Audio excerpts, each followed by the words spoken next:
Welcome back to What's Arty Noobs with General Disturbance. This is the GWE900. It's the Tier 10 German SPG. This one's located on the southwest spawn of Highway, and it's under the command of randyxx777 of the OMB clan. 21cm Morse cannon. Well, it is a howitzer actually. It's capable of doing 900 alpha, 53mm of pin, and it's got a burst radius of 11.4 meters, so it carries a very big footprint, and a stun duration of between 12.5 seconds and 31 seconds. And that's what's more important, because of course that is where you're going to get all the stun assists, which helps you to get a high mastery. Okay, well, enemy have been sighted. And it's one of those EBR 105s, and our own EBR actually managed to find him as well. And it appears that our guy has got the skin, the new skin, which is available under Holy Ops. And it's the hot rod skin with the noises as well. It's got the throaty engine. Okay, looks like the enemy Arty is on the ball, because they aimed at the EBR, but they missed. But somebody got a chunk out of our EBR. Rounds out, trying to hit the bush line. Didn't get anything from that as far as we can tell, but there might have been a tank destroyer in there. We'll have to wait and see. Well, as you know, the E900 never got made into an Arty. It was only actually built as a hull for the tank. The project was cancelled by Hitler, wasn't going to go ahead. The company continued to make it actually, even though it'd been actually cancelled. They continued to develop it. They put a lot of money into it already, and they devoted just 3 men to working on the thing. And by the time that the Americans and the British arrived at the proving grounds, it was well, almost completed, but it was never used, never put into action, because of course it didn't have a turret. As far as we know, they never intended to actually turn one of these into an Arty. And despite the fact that Randy is actually knocking over a lot of fences and trees, well, trees actually, he's not worried about that, because he's actually passing over them. He's actually making plenty of targets for the enemy to aim at, but he's not going to be under those trees if he can help it. Well, he got a close shot, he stunned the target, and it looks like the Object 260 then got a couple of shots in, and our Object 261's also firing in that general direction. We've got 3 Artys on either team, but the enemy team has lost one of their Object 261's already. Now that kind of suggests that he got taken out by a counter battery. So one of our teammates might be doing counter battery, because none of our tanks have got over that side of the map yet to actually hit the Arty. Rounds out. Unfortunately, the E3 managed to get out of the way.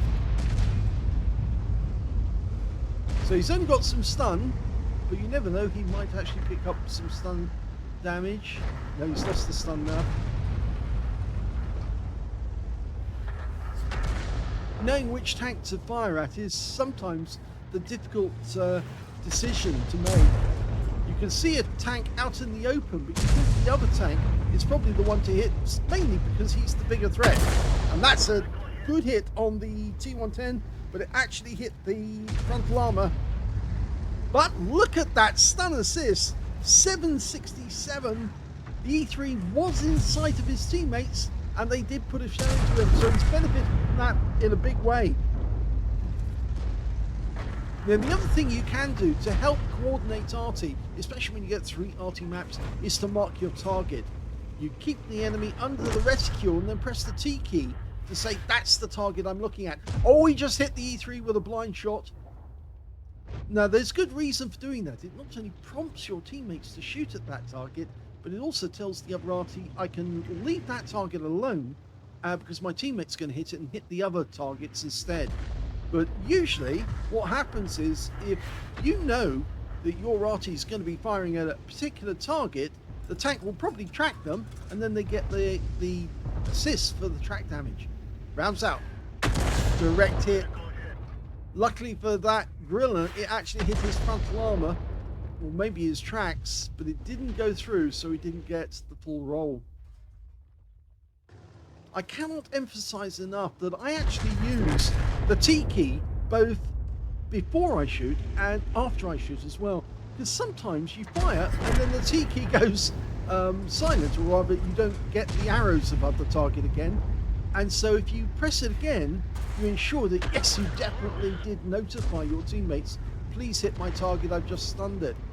We just bounced around off a dead tank. Oh, and over here we've got a little duel going on between the Leopard 1 and our EBR 105 with hot rod colours. Now, can we help him out with a nice little shot? He's got a problem now because the TVP is coming in. Now, the TVP might be the better target, but he's going for the Leopard. Unfortunately, we've lost the EBR, but he did get some hit points off the Leopard, and the Leopard is taking damage, so there's some more stun assist. You see, in moments like that, where you get a tank that's coming in to do some damage like the TVP, aiming at the TVP gives your EBR a chance to survive, because it's going to slow the TVP down if he does get stunned and hit. Okay, stop prematurely. That's one of the Artys. He fires around in, gets 322 from the splash. Unfortunately, our Strib was taking damage and taking Arty fire as well. But that guy's now slowed down because of double Arty shots. And again, that gives your teammate a chance to get a shot into him whilst he's slow. Going back to the town, we've only got an E3 there now. We're down by 3 tanks, so our team that went in to the city didn't do so well. But yes, Randy did though. He's just wiped out the E3 on the enemy team, the same one that he fired at before. So at least he's got the satisfaction. He's got 1 kill under his belt. And he is moving about small amounts after each shot, just so that he can get out of the way of the original firing position and stop the enemy Arty getting a shot. TVP landed right in front of him, but he got 409. He got more stun assist, and the guy is out the game. The Leopard 1 got him. I think he was there up against the edge of the map there. That's what slowed him down as he was backing up. Arty's now firing, but he fired at the wrong position because, of course, Randy's not going to sit in the same spot and take the shell. In fact, actually, he thanked his teammate for that as well. Always nice to do that, to say thank you to your teammates if they help you out. Arty firing again. This time it wasn't at us, it was at the Strib, I think. Or maybe at the Object 261. Okay, we've got an Object 260 coming up the hill. We're still down on the enemy, but only down by 1 now. Now, he wisely didn't shoot there because that target moved out of the way of the frame, and he wouldn't have got it in time. He wouldn't have got an accurate shot in time. But now he's got a difficulty because that guy's gone over the ridgeline. We can't see him, but we can certainly see these two, and the Gorilla's the better target. He's very low on hit points. That gun will go out the game. Yes! Solid shot. And now the Leopard 1 goes down. The 261 got the kill, and he's happy.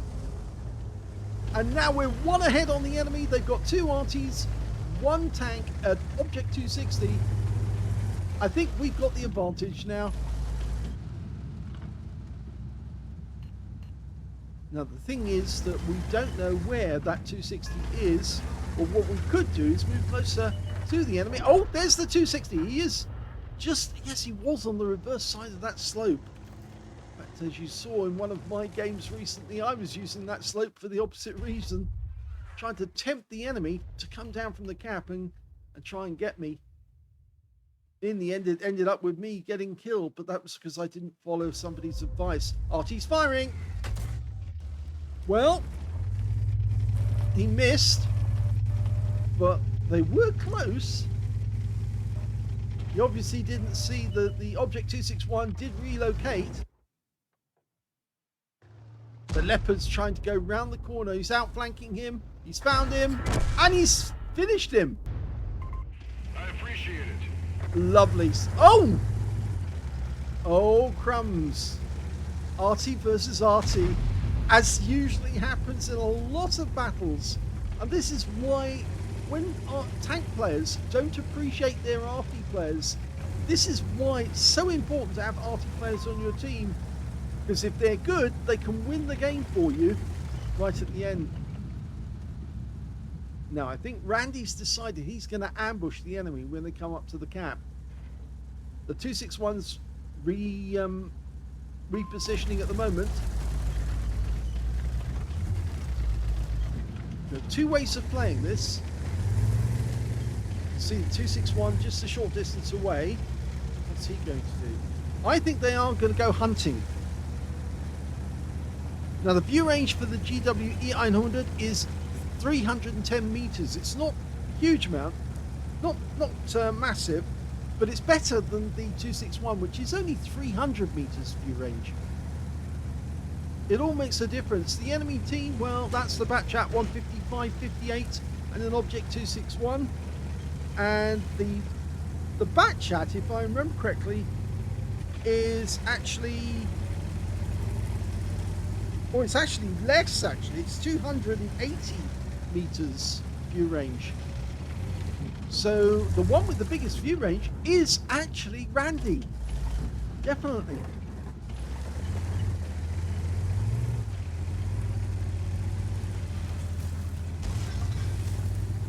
Now there's no gun depression on this Arty because of course the engine's up front.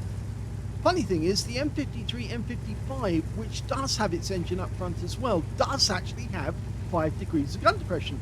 And I've actually seen somebody use that in a battle to actually kill an enemy tank that was over another side of a ridgeline. He actually got into a position where he actually dropped his gun, got the depression, and then when the enemy heavy tank moved up, he just fired right in his face and took him out. Okay, they're both going in from different directions, but attacking at the same time.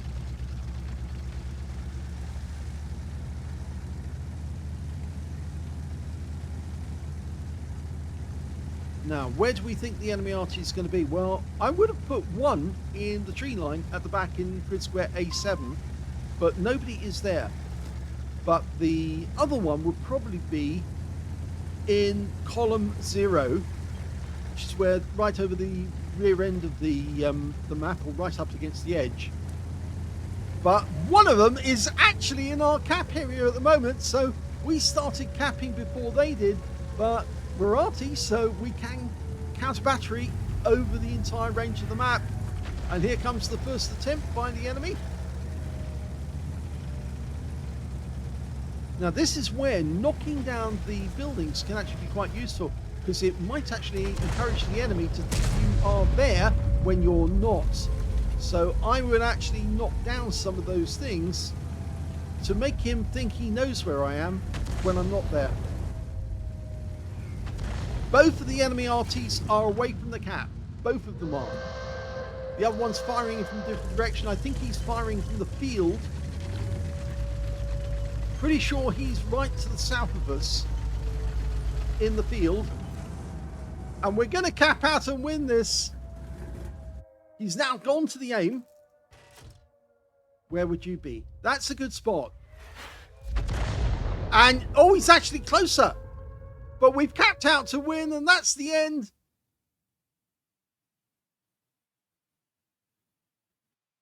Here's the end of battle stats. That was the second class tanker to Randy XX777 in the GWE900. He managed to get a bruiser medal for getting at least 5 critical hits. In fact, he got 7 in that game. And no medals, but they did get the win. Their Arty was smarter than the enemy Arty, although I must admit, I would be very tempted to stay behind, or at least have one Arty stay behind at the cap and ambush the enemy when they come in. And if he stayed in those bushes, the enemy Arty would have turned up and he would have seen them before they saw him and be able to take them out. So anyway, let's have a look at the team score. Well, the highest damage didn't go to Randy. No, that went to the T110E3 on his team, who got 5,636 hit points of damage. Second highest damage went to the AMX50B on the enemy team with 4,674. And the third highest damage went to the Object 260 on the enemy team, 4,607. Randy managed to get 2,751 hit points out of the game. And in fact, 2 members of the enemy team were ahead of him and 3 members of his own team, which means he's actually in 6th place when it comes to damage. When it came to kills, though, it was the Leopard 1 who did the best alongside the AMX50B on the enemy team. They both got 4 kills. 3 kills went to the AMX50 Posh, and 2 kills went to Randy XX777, the Object 261 on his team, who was still alive, and the 261 and 260 on the enemy team. And yes, the 261 was still alive as well at the end of the game. When it came to base XP, it was the E3 who did the best with 1006, the only player to get over 1000 base. And his 2nd place went to the Object 261, still alive. He got 888, with the Striv managed to get 853. And there we got Randy with 812. He fired 14 rounds in the game, decent amount of ammo expended, and he got some lovely shots, including 2 kills. 5 direct hits on the enemy, no penetrations at all, but he did get 13 splash. 2,751 hit points of damage, of which 2,548 were at more than 300 meters. So there was some close shots, and I think the closest one was in fact the Gorilla 15, who literally just exploded under that shell. He was a good target pick, that, because of course he was low on hit points, thin on armor. He was going to be an easy kill. 1 hit received by way of splash damage. The enemy did get close to him on a couple of occasions. 6 enemy vehicles were damaged, 2 were killed, and he got 1,907 hit points of stun assist off 11 stuns, and he got 33 capture points in the cap. So yes, he was, if he just left it a fraction of a second later going into the cap, he might have actually got the given the other guy an invader medal, but they needed to win anyway for their team.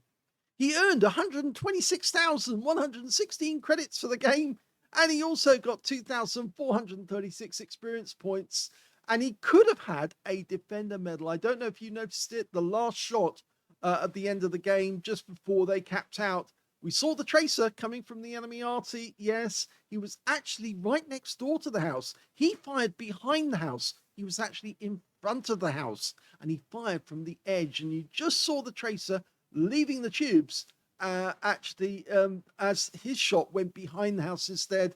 So if he'd actually splashed that guy, that would have been a defender medal for sure, or at least I think it might have been a defender, and he would have been a very happy guy as well, not only winning the game but getting a medal at the end of it.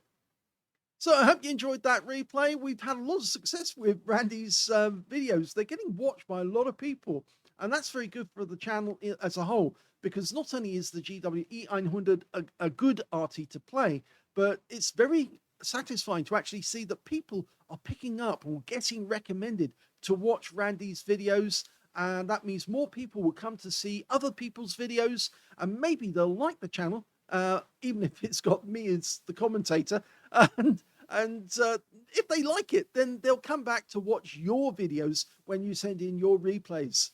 So thanks very much to Randy, and I hope you enjoyed the replay. If you did, give the video a like, do subscribe to our channel, leave a little comment down below because it feeds the algorithm, and thank you for watching.